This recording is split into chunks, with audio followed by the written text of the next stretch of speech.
শহীদ president Ziaur রহমানের পাশেই চিরনিদ্রায় শায়িত হলেন তিনবারের সাবেক প্রধানমন্ত্রী ও বিএনপি চেয়ারপারসন বেগম খালেদা জিয়া। রাষ্ট্রীয় মর্যাদায় রাজধানীর জিয়া উদ্যানে তাকে সমাহিত করা হয়। ধর্মীয় রীতি অনুসারে দাফন প্রক্রিয়া শেষে গার্ড অব অনার দেওয়া হয় বেগম খালেদা জিয়াকে।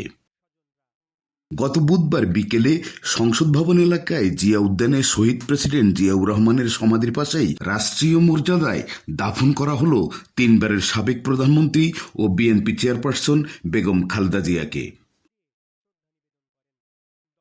বাদ জোহর জানাজা শেষে তাকে চিরনিদ্রায় শায়িত করার সময় সমাধিস্থলে উপস্থিত ছিলেন বড় ছেলে তারেক রহমান সহ পরিবারের সদস্য ও স্বজনরা।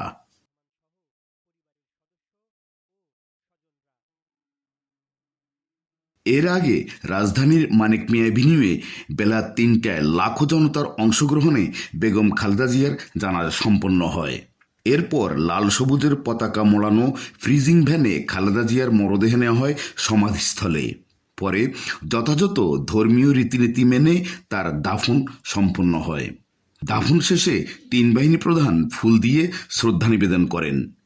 দলের পক্ষ থেকে শ্রদ্ধা নিবেদন করেন বিএনপির ভারপ্রাপ্ত চেয়ারম্যান তারেক রহমান। রাষ্ট্রীয় গুরুত্বপূর্ণ ব্যক্তি ও সামরিক পরিবারের একজন সদস্য হিসেবে বেগম খালেদা জিয়ার প্রতি গার্ড অব অনার প্রদান করা হয়।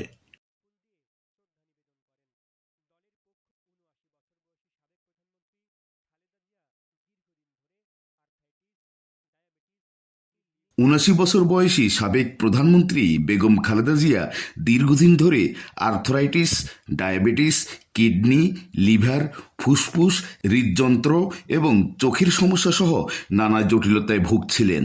প্রায় ১ মাস চিকিৎসাধীন থাকার পর মঙ্গলবার ভোর ৬টায় তিনি শেষ নিঃশ্বাস ত্যাগ করেন। Farid Rahman, CFC news, Dhaka.